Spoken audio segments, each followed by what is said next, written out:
Mama aku tuh single mother, kalau nggak berusaha ya nggak makan. Sebelum aku kena kasus ya, mungkin Cinta juga tahu aku sempat kena kasus, ngerasa kayak nggak bervalue lagi, ngerasa nggak punya percaya diri lagi. Aku harus, kalau aku tuh important juga gitu, perasaan aku tuh juga harus aku duluin gitu.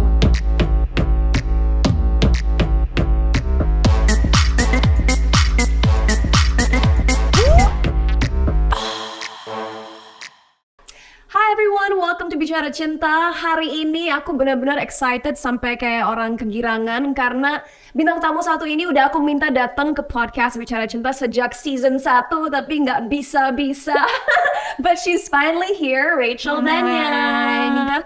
Hi. Tahu nggak sih, sebagai influencer aku berpikir, oh Rachel atau Rahel, Rahel. Bisa Dua-duanya. Rachel itu sosok yang pasti confident, like depan kamera tuh, wah, nggak peduli dengan orang-orang sekitar. But it turns out that you're a little shy. Kalau kayak di depan kameranya tuh aku sendiri atau tim aku sendiri, aku emang lumayan bisa explore banyak. Tapi kalau sama orang emang agak sedikit gerakannya. Ngerti ya? Don't worry though, karena kita di Bicara Cinta yang pasti selalu ingin mengangkat narasumber kita, dan apalagi as we're both women, aku percaya sama yang namanya women support women. Dan kayaknya mungkin teman-teman Bicara Cinta nggak sadar, tapi secara nggak langsung sebenarnya Rahel itu sangat berpengaruh secara positif bagi banyak perempuan di luar sana. So I can't wait to talk to her more. Tapi sebelum itu kita main game dulu yuk. Boleh. Oke, sekarang kita main surat cinta. Dear Rachel, pasti pernah dong kamu sebel sama orang kalau dia caper banget. Coba kasih lihat dong ekspresi kamu ketika lihat orang yang nggak kamu suka lagi cari muka. Ekspresinya ya, aku tuh orangnya kalau ada aku nggak suka, aku nggak terlalu menampilkan muka ngeselin sih. Kayak datar aja soalnya. Ya paling cuma soalnya aku nggak enak juga kalau ngeliatin kayak gitu. Nggak enak juga kayak gitu, jadi cuma Iya sih. Gitu. Biru deh. Oke. Langsung dibaca ya? Ya. Dear Cinta, Buat aku. what were your first thoughts when you met Rachel Fenya? My first thoughts. Pertama kali aku ketemu secara langsung, kayaknya belum lama ini kan, really sweet, dan nggak ngira bahwa di aslinya agak malu-malu, pendiam, dan nggak terlalu extroverted. But I knew immediately you were sweet. Dan aku ingat pada malam itu waktu aku ketemu Rahel, nggak tahu kenapa aku cerewet dan tiba-tiba ngomong, you're amazing, you're beautiful, you're young. Dan aku disitu cuman kayak makasih nggak tahu ngomong apa. Alright, Red, because I'm a daring person. Apa hal terburuk yang bisa dikatakan oleh date atau mantan kamu? Bukan yang pernah ya, tapi yang bisa. Ribet. Oh ya? Aku benci banget dibilang ribet. Tapi kamu ribet nggak orangnya? Sebenarnya aku cepet panik, dan aku kadang-kadang bisa kayak melakukan sesuatu tuh kayak pergerakannya tuh cepet gitu. Oke. Jadi aku sendiri insecure sama keributan aku. Jadi kalau ada orang ngomong mantan aku terdahulu sih pernah bilang, duh ribet banget sih gitu. Itu aku sakit hati banget. Jadi paling gak suka dibilang ribet. Pink deh, karena adek suka pink. Dear Cinta, Oke. teman aku lagi sering banget ngomongin dan jelekin aku di belakang, nyakitin banget deh. Kalau kamu ada di posisi aku dan could say anything to the person who hurt you most, what would you say? Aku akan bilang, pertama-tama aku akan berusaha berempati dulu ya. Like, kamu lagi ada apa, lagi ada masalah apa. Karena biasanya orang yang menyakiti orang lain adalah orang yang sendirinya disakiti atau tertekan. So pertama kita coba berempati dulu dan nanya apa masalahnya. Tapi kalau terus-menerus orang itu jahatin kita, just be like, hey, I'm sorry, tadinya aku berusaha ngasih kamu kesempatan, tapi karena kamu adalah influence yang toxic dalam hidup aku harus memberi jarak. Dan kalau setelah aku memberikan jarak itu kita nggak bisa berteman lagi, dan so be it. Karena aku udah dalam fase kehidupan aku dimana aku nggak punya waktu buat orang-orang yang vibes-nya jelek. So don't waste my time. Bagus ya. Dear Rachel, apa tipe rumah atau home yang ideal buat Rahel? Bukan berarti rumah beneran ya, tapi safe space kamu.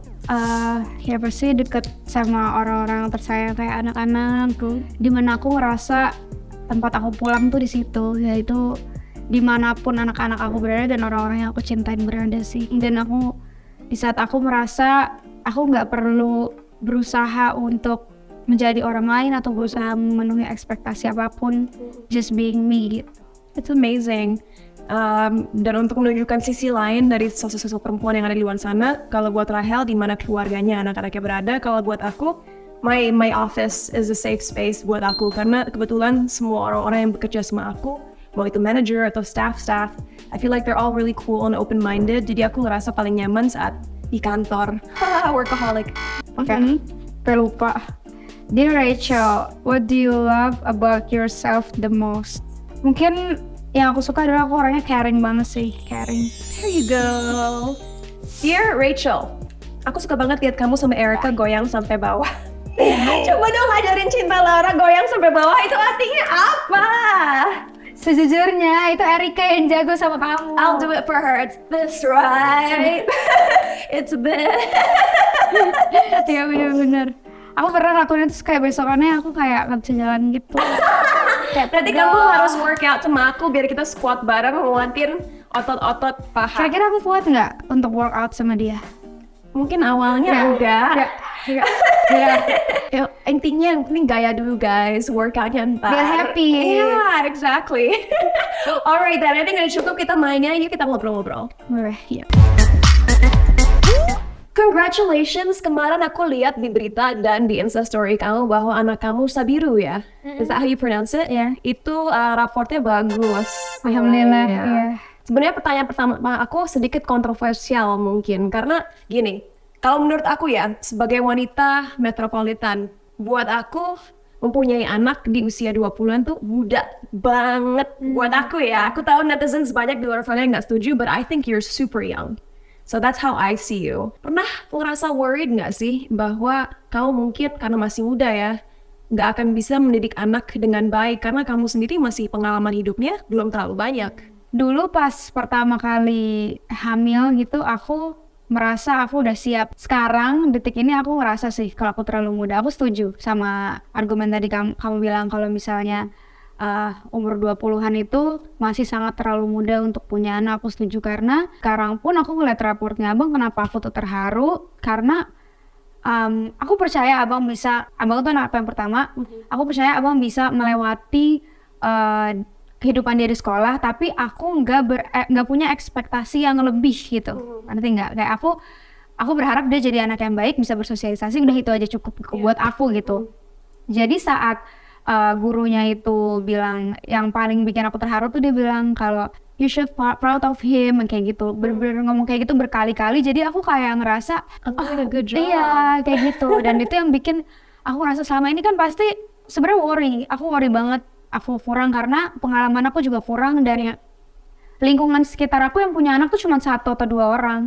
Dan yang aku mungkin bisa tanya itu ibu aku yang zaman dulu ngedidik anak, jadi udah beda banget kan zamannya. Modal aku tuh cuma ya internet, dan itu juga harus dipilih-pilih ya kan, dan dokter, psikolog, dan yang sebenarnya paling berpengaruh saat aku mendidik anak sih lebih ke pengalaman diri sendiri, apa sih yang aku butuhkan pas kecil kayak gitu. Itu dari jawaban Rahel aja aku bisa melihat bahwa kamu tuh peduli dan kamu berusaha, karena nggak semua orang ngelakuin research seperti itu loh. Tapi my next question is, banyak anak muda seperti kita yang usianya 20-an ngerasa punya anak kayaknya beban deh, like males. Apa dari mindset Rahel yang berubah antara dulu waktu belum punya anak dan sekarang, dan gimana tanggapan Rahel soal orang-orang yang bilang anak itu beban? Kalau bagi aku tuh anak tuh bukan beban sih, tapi lebih ke tanggung jawab yang besar banget.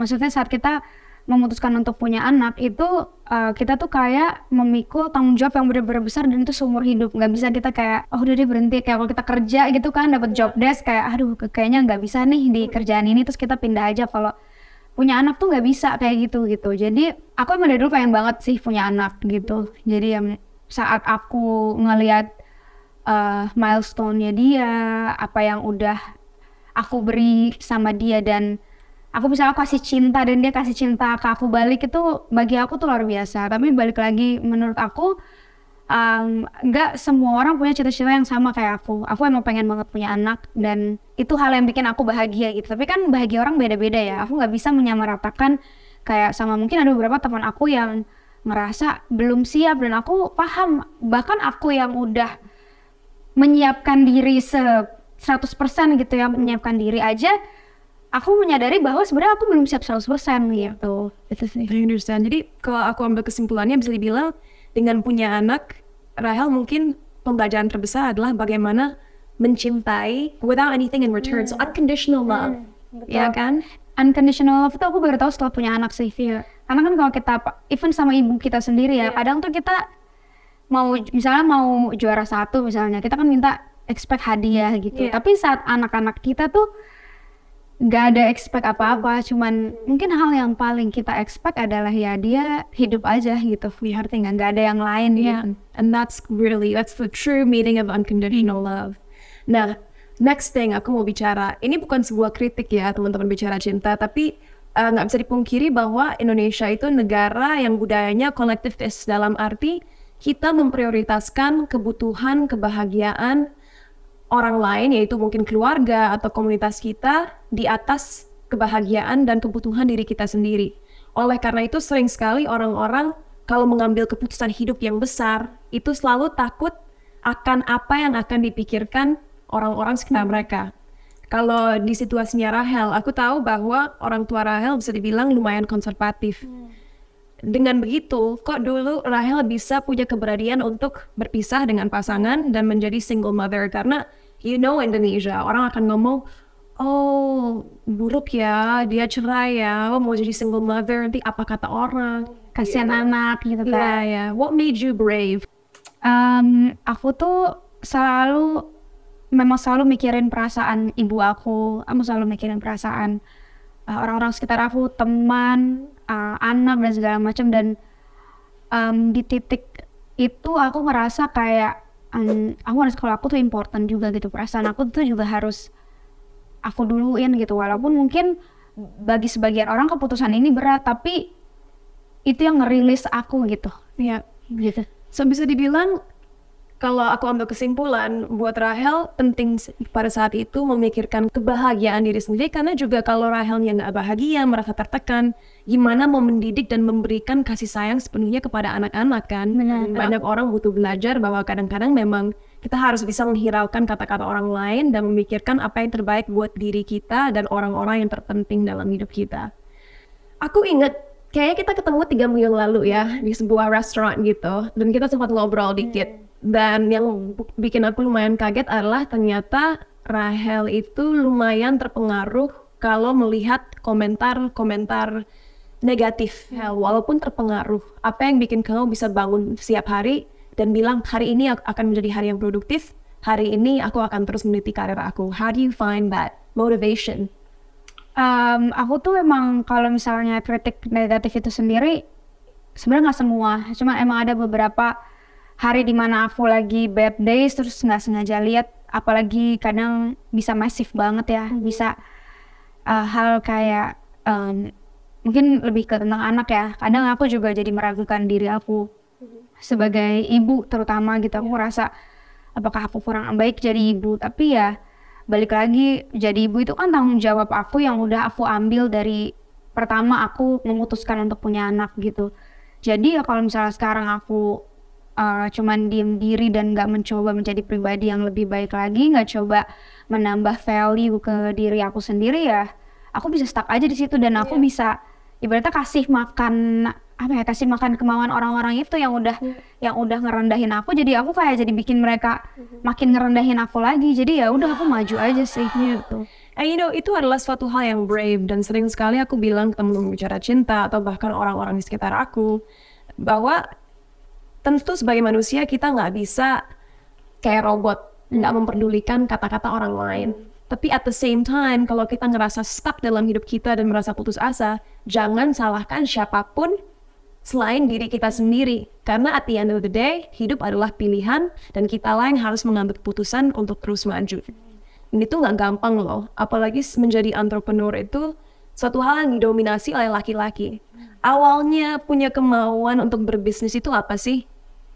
Awalnya ya karena simpel banget sih, awalnya aku bisnis ya karena aku harus punya uang. untuk diri aku sendiri dan untuk keluarga aku. Kebetulan aku emang dari keluarga, aku nggak tahu kenapa banyak orang yang nggak percaya ya, mungkin karena kehidupan aku yang aku liatin di Instagram ya. Tapi dulu itu aku sama mama aku tuh single mother dan kita tuh berjuang berdua gitu. Jadi itu yang ngebikin aku ngerasa ibaratnya gini, mungkin kalau orang-orang lain bisa kalau mau kerja aduh males nih ntar dulu ya, karena dia punya backup plan, mereka mungkin punya orang tuanya atau apa. Kalau aku di saat itu nggak ada, jadi ya kalau nggak berusaha ya nggak makan. Nah dengan mental itu dari dulu yang ngebikin itu kok jadi kayak sekarang gitu. Maksudnya sekarang tuh jadi nggak bisa untuk nggak ngapa-ngapain, kayak diem aja di rumah, nggak kerja, nggak coba untuk bikin sesuatu, itu nggak bisa karena udah jadi habit dari yang dulu gitu. Yeah. And I think that's really cool. Kayaknya banyak orang di luar sana nggak sadar bahwa untuk menjadi perempuan yang berdaya atau untuk memberdayakan perempuan secara luas itu tuh bukan hanya lewat pendidikan, tapi bahkan dari membuat bisnis pun itu bisa memberdayakan perempuan secara finansial. Karena saat kita independen secara finansial, kita nggak tergantung siapapun. And it was super brave of you menurut aku untuk berani mengambil keputusan untuk berbisnis. Karena emang gitu, kalau kita nggak mencoba, ya udah kita terpuruk aja. And that's brave. But speaking of bravery, kamu adalah seorang ibu, kamu influencer, kamu pembisnis. Would you call yourself an ambitious woman? Kamu adalah sosok wanita yang ambisius nggak? Tadinya, tapi aku berharap sekarang aku lebih slow down aja sih. Okay. Karena sebelum aku kena kasus ya, mungkin Cinta juga tahu aku sempat kena kasus tahun 2018 ya, 2019 gitu. Okay. Kemarin itu aku sempat ada kasus. Itu aku sebelum itu ya, aku tuh setiap tahun itu punya goals gitu, kayak tahun ini harus A, B, C, D. Nanti di akhir tahun biasanya aku akan kayak looking back ke foto-foto aku dari awal, oh ini udah ke-achieve, ini udah ke-achieve, ini udah ke-achieve. Jadi aku ngerasa hidup aku tuh sangat berkualitas gitu. Yeah. Sampai akhirnya aku kena kasus di mana aku satu pun gak ada yang mau kerja sama aku. Jadi saat di situ tuh aku yang tadinya aku punya kerjaan banyak dan punya ambisi-ambisi yang banyak, di saat itu tuh aku kayak cuman bisa gitu. Aku stres, aku nggak bisa mengejar banyak banget goals yang udah aku bikin nih, udah nih hancur nih semua. Aku jadi stres sendiri, bingung mau ngapain, ngerasa kayak nggak bervalue lagi, ngerasa nggak punya percaya diri lagi. Nah di situ aku ngerasa kayaknya aku harus mencoba untuk mengapresiasi hal-hal kecil sih, mengapresiasi hal-hal yang dulu aku mikirnya kayak sepele. Iya, kayak kurang nih, enggak ini belum hebat, belum spesial gitu. Well, thank you so much for sharing. Sebenarnya poin yang Rahel baru kasih tahu kita itu penting banget. Karena dalam satu sisi sebagai manusia, mau laki-laki perempuan, menurut aku sih penting banget kita punya goals biar kita ada arah kita mau menuju kemana, dan kita tahu juga bahwa kita harus kerja keras untuk mencapai tujuan itu. Tapi kalau value diri kita, kebahagiaan diri kita bergantung kepada achievement tersebut, dan kita nggak bisa mengapresiasi hal-hal kecil, akhirnya saat ada tahun-tahun atau masa-masa di mana kita nggak seproduktif biasanya, bisa-bisa kita merasa diri kita kurang, nggak cukup, diri kita nggak kompeten, dan itu bahaya juga.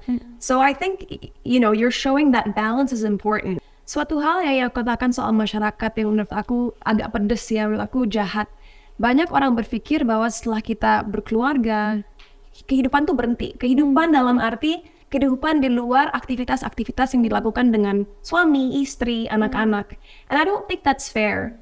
Aku tahu ini mungkin sedikit sensitif, tapi kan dulu Rahel sempat berhijab. Terus setelah itu kamu memilih untuk melepas hijab tersebut. Menurut kamu, untuk perempuan dipandang tinggi, apakah perempuan tersebut harus menggunakan pakaian tertentu atau berperilaku dengan cara tertentu? And lagi-lagi, this is subjective, but what do you think? Kalau untuk berpakaian sih, aku masih ngerasa itu adalah hubungan antara manusia itu sendiri dengan Tuhan ya. Kan kita tuh ada hablum minallah sama hablum minannas. Hablum minallah itu hubungan kita sama Allah, dan hablum minannas hubungan kita sama manusia. Dan aku ngerasa pakaian itu nggak ada hubungannya dengan manusia. Yeah. Itu adalah hubungan kita sendiri sama Tuhan ya. Aku ngerasa aku nggak, pas aku mengganti cara berpakaian aku, kan kita berevolusi ya, setiap hari kita bisa berbeda-beda pikiran kita gitu. Aku ngerasa manusia lain itu boleh untuk nasihatin aku tapi nggak berhak untuk ngejudge aku kenapa aku berpakaian seperti itu, atau aku punya kewajiban untuk menjelaskan itu kepada mereka gitu. Tapi kalau soal perilaku, aku ngerasa perilaku itu sangat terpenting sih. Kayak gimana kita memperlakukan orang lain itu adalah memperlihatkan jati diri kita yang sebenarnya dibanding pakaian ya. Aku ngeliatnya kayak jujur aku misalnya ngeliat Cinta nih dengan mungkin Cinta sekarang pakai crop top, aku nggak ngerasa anak nakal, tapi aku ngeliat perilakunya Cinta, ngerti nggak sih? Aku ngeliat perilaku Cinta tuh baik dan sangat humble gitu-gitu tuh, itu yang sangat berarti gitu buat aku. Dan kadang kan kita beda ya cara kita perilaku kita ke teman-teman sama orang yang baru kenal. Kayak kalau aku masih bingung sih sama orang yang bilang apa adanya. Kalau soal perilaku sih aku nggak menganggap itu harus apa adanya ke semua orang ya. Kita pasti beda perilaku kita ke orang-orang yang kita respect, ke orang-orang yang kita baru kenal, ke orang-orang yang kita entah itu bos kita atau mungkin waiters gitu. Itu sangat, ya itu kita memang harus self-fun sih. Yeah. I understand what you're saying. And ada alasan kenapa aku menanyakan ini ke Rahel. Karena lagi-lagi yang buat aku sedih itu masyarakat kita sangat ingin ikut campur ke dalam kehidupan orang lain. And I don't think that's fair. Dan suatu hal yang selalu aku berusaha ingatkan kepada penonton Bicara Cinta. Walaupun aku yakin sekarang di kolom komentar pasti ada yang ngomong, ya kalau jadi perempuan yang hebat itu harus gini dan harus berperilaku gini. You guys boleh punya opini sendiri, tapi aku punya pertanyaan buat teman-teman yang nonton ini sekarang. Let's say ada seorang perempuan yang pendidikannya bagus, sopan terhadap semua orang, sukses dalam karirnya, tapi memilih untuk misalnya berpakaian terbuka atau mungkin menjalani kehidupan pribadinya secara di luar norma atau di luar ekspektasi masyarakat. Apakah, ini pertanyaannya, itu mengurangi kecerdasan mereka? Apakah itu mengurangi moral value mereka? Apakah itu mengurangi kebaikan mereka terhadap orang lain? Aku akan biarkan teman-teman Bicara Cinta jawab sendiri. So, kenapa aku ngomong panjang lebar soal ini? Karena jujur, kan waktu aku bikin pertanyaan Bicara Cinta, aku browsing dong tentang Rahel. Dan ada suatu hal yang membuat aku kesel banget. Kritik netizens tentang puber kedua, soal gaya hidup Rahel yang misalnya masih suka keluar dan lain-lain. I was really annoyed. Karena aku mikir ke diri aku sendiri, oke, Rahel punya 2 anak, tapi hidup nggak berhenti setelah punya anak, you know. You're still allowed to have fun selama tentunya anak-anak diurus dengan baik dan mereka nggak terpengaruh atau terdampak secara buruk gitu. Nah, tadi kan kita udah bahas bahwa Rahel itu sering terpengaruh atau merasa sedih saat melihat komentar negatif. Walaupun begitu, apa yang buat Rahel tetap ngejalanin hidup sesuai apa yang Rahel mau? Karena aku tahu diri aku nih, walaupun aku ini seorang ibu, aku masih juga Rachel gitu. Nah, jadi orang tuh berpikir bahwa saat kita becoming a mother, kita udah meninggalkan completely diri kita yang sebelumnya gitu. Padahal enggak, kita cuman punya tanggung jawab. Iya, punya tanggung jawab baru gitu. Jadi aku ngerasa kalau aku ngikutin apa kata netizen, aku ngerasa aku nggak happy dan aku tertekan dan selalu mencoba untuk memenuhi ekspektasi mereka tuh nggak akan ada habisnya. Mereka maunya apa? Mereka maunya aku nikahnya sama si A, maunya aku pacarannya sama si B, maunya aku berpakaiannya A, B, C. Terus ini kan kehidupan aku gitu. Maksudnya orang tua aku aja nggak protes gitu kan. Jadi aku ngerasa ya mungkin di satu sisi aku mungkin kayak nyebelin banget, tapi enggak lah, nggak usah dijadiin itu suatu tumpuan, kecuali kayak kritik-kritik membangun, kayak mungkin aku pernah juga buat salah, aku pernah sebagai manusia juga nggak 100% baik, pasti ada hal-hal yang aku ternyata lakuin dan itu tuh salah dan perlu diingetin sama teman-teman aku di online juga. Itu akan menjadi kritik dan menjadi yang membangun diri aku supaya lebih baik lah gitu. Aku tahu ini bukan masalah lagi, tapi mungkin banyak teman-teman di rumah mengalami ini. Untuk bagi perempuan yang udah pernah putus dari relationship yang lama, untuk perempuan yang mungkin udah pernah bercerai, cara masyarakat memandang Rahel atau cara jurnalis-jurnalis menulis tentang Rahel membuat kamu sempat bertanya kepada diri kamu sendiri, aku deserve nggak ya punya pasangan lagi? aku bisa nggak ya jatuh cinta lagi. Untuk soal ini ya, untuk soal menjadi pasangan atau mencari pasangan, alhamdulillah ya aku tuh bukan orang yang merasa rendah, karena aku ngerasa walaupun aku janda, aku nggak nyusahin, aku bisa cari uang sendiri, aku mengurus 2 anak aku, terserah media ngomongnya kayak gimana, tapi aku sendiri yakin kalau walaupun banyak kurangnya, tapi aku mendidik anak aku dengan baik. Aku menyayangi mereka, dan aku juga bukan orang yang membangkang sama orang tua, nggak mungkin malu-maluin gitu. Jadi aku nggak ngerasa value aku sebagai seorang janda ini jadi turun dan bikin aku jadi kecil hati dan malu untuk merasa kalau aku nggak deserve dapat cinta atau dapat pasangan. Cuman traumatik yang aku rasain kayak aku lebih ke takut punya komitmen karena takut punya ekspektasi, itu aja. Tapi bukan dalam arti aku meragukan diri aku sendiri, tapi aku meragukan komitmen itu sendiri gitu.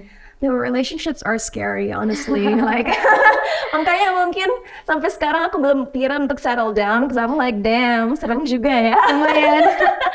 Tapi, walaupun begitu, Rahel pribadi, kalau dari kegagalan di masa lalu, apa yang Rahel pelajari dan bisa berguna untuk relationship Rahel ke depannya? Like, what did you learn, dan apa yang menurut Rahel dibutuhkan untuk mempunyai relationship yang sukses? Tentunya nggak ada formula ya untuk punya relationship yang sukses, tapi what do you think is required? Apa yang dibutuhkan untuk bisa menuju ke situ? Berdasarkan pengalaman aku aja ya, kita tuh jangan menaruh ekspektasi yang pastinya ke orang lain, dan kita tuh suka dicintai gitu. Tapi kita tidak mencintai diri kita, tapi kita suka kalau orang lain tuh mencintai kita gitu. Jadi itu yang bikin kita attach dan bikin kita jadi nggak baik juga gitu relationshipnya, karena kita fokusnya tuh bukan kayak grow bareng, tapi malah lebih ke obsesi dicintai itu gitu. Dan aku nggak menyesal ya, aku nggak menyesal aku nikah muda.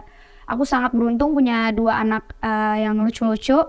Tapi ini berdasarkan pengalaman aku, dan semoga jadi pelajaran juga buat teman-teman, adalah umur 20 tahun itu sangat muda emang untuk mengambil keputusan besar, bukan cuma untuk pernikahan ya, mungkin yang lain-lain.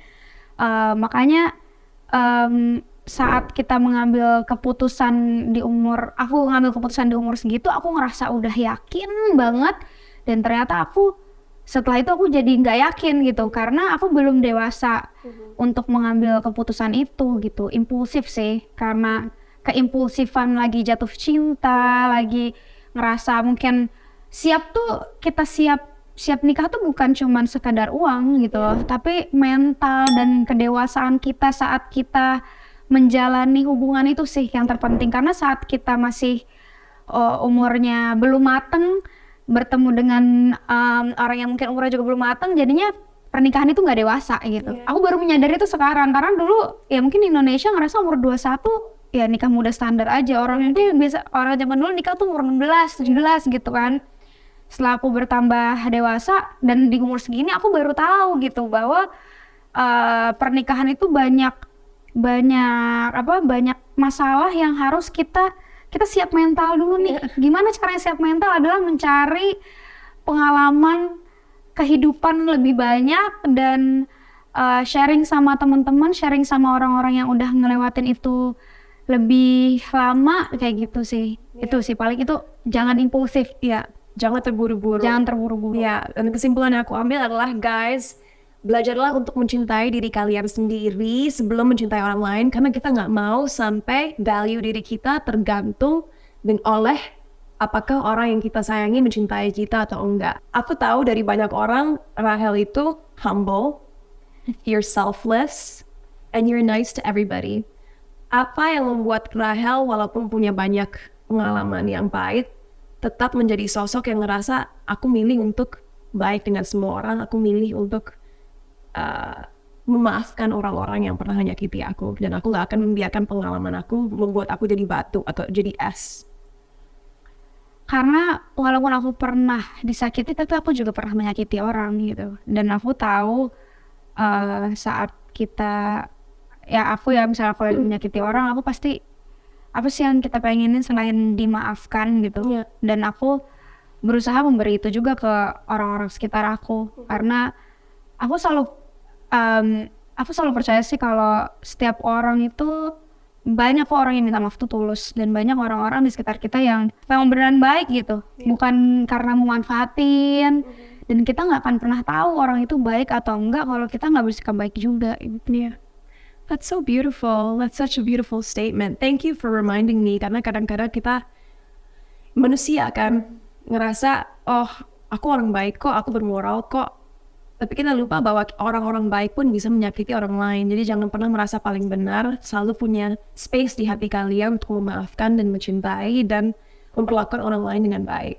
Apa sih yang memberikan Rahel kebahagiaan di luar keluarga dan anak-anak? Dan ada nggak ambisi yang masih pengen kamu capai? Aku masih pengen nyoba hal-hal baru sih. Kayak aku sekarang lagi coba banget untuk acting. Terus aku lagi keluar di zona nyaman. Mungkin orang yang follow aku udah lama tahu kalau aku tuh jarang banget terima podcast, karena ya gini mungkin juga kelihatan ya. Kayak aku tuh ya agak awkward gitu. Jadi kadang kalau misalnya mau podcast sama siapapun gitu, aku suka yang kalau misalnya mau ngikutin kemauan aku, ya aku udah deh nggak usah deh. Tapi aku pengen coba, aku pengen keluar dari zona nyaman aku itu. Dan banyak banget hal-hal yang pengen aku lakukan, kayak bisnis yang pengen aku kejar. Terus pengen punya sesuatu apa. Dan aku merasa kalau diri aku nggak akan pernah pensiun sih dari kerja. Aku rasa aku akan kerja selamanya. Hard worker, workaholic. Aku suka kerja. Kayak itu yang bikin aku ngerasa alive aja. Aku jadi punya tujuan gitu loh buat bangun pagi gitu. Me too. Terakhir, aku mau nanya ke Rahel. Apa yang Rahel ingin katakan ke teman-teman yang lagi nonton ini, apalagi para perempuan di luar sana yang mungkin udah pernah merasakan sebuah kegagalan, apapun itu, dan ngerasa nggak bisa bangkit? Apa langkah-langkah awal yang bisa membuat mereka berani untuk mencoba lagi dan sadar bahwa, hey, kehidupan aku nggak berakhir loh di sini hanya karena masalah ini. Like there's more to my life. Itu butuh keberanian. What's your tips? Setiap aku down, pastinya aku tetap nggak langsung berusaha untuk bangkit ya. Aku masih pengen kayak nangis di kamar, nggak teriak-teriak, entah denger lagu yang sedih dan merayakan kesedihan itu untuk mungkin seminggu gitu kan. Tapi habis dari situ aku menyadari bahwa ya waktu-waktu ini tuh pasti bakal berlalu gitu. Ya mungkin nggak besok atau lusa, atau kayak kita bisa nge-schedulein kapan ya nih kelarnya gitu. Tapi aku yakin banget suatu hari di saat aku happy, saat aku bahagia nanti, saat aku look back, aku ngerasa oh aku bisa lo lewatin itu semua. Dan sekarang ya di keadaan sekarang ini, aku bisa bilang kalau aku nih bahagia sih sekarang. Dan aku sangat mengapresiasi kebahagiaan aku karena aku pernah merasakan kegagalan gitu. Kalau kita bahagia terus setiap hari, kita ngerasa bahagia itu biasa aja. Tapi kalau kita punya kesedihan di hidup kita, saat kita bahagia itu kita sangat mengapresiasi hal tersebut sih. That's such a beautiful way to wrap up the show. Dan terakhir dari aku terinspirasi setelah mendengar jawaban Rahel untuk ngasih tahu pemirsa Bicara Cinta hal ini. Jadi aku kenal sama istrinya Daniel Mananta, Viola Mananta. Dan bagi teman-teman Bicara Cinta di luar sana yang mungkin udah settle down, udah punya keluarga, tentunya kita semua punya latar belakang yang berbeda, budaya yang berbeda. Banyak orang akan marah aku ngomong gini, tapi ini aku pelajari dari seorang Viola Mananta, dan buat aku itu inspiratif banget. Dia bilang, jangan sampai anak-anak kalian jadi satu-satunya sumber kebahagiaan untuk kalian. Karena orang tua pun juga layak bahagia di luar apa yang mereka miliki dalam keluarga mereka. And why am I saying this? Karena dari tadi aku bilang bahwa walaupun kita udah berkeluarga pun bukan berarti hidup berhenti. Bukan berarti satu-satunya aktivitas yang kita boleh lakukan adalah mengasuh anak atau membina keluarga. So ingat bahwa kedua belah pihak, mau itu anak-anak atau orang dewasa, kita semua layak memiliki kehidupan di luar ekspektasi sosial yang ada. And on that note, I hope that this podcast didn't stress you out. Aku harap ini membantu Rahel sadar bahwa banyak juga perempuan di luar sana yang mengerti sudut pandang lain, and we're all supportive of you. Dan terima kasih banget atas waktunya hari ini. I'm so happy you made it here. Makasih juga ya udah diundang di sini. Dan untuk teman-teman bicara cinta, thank you for watching. Sampai ketemu minggu depan. Bye!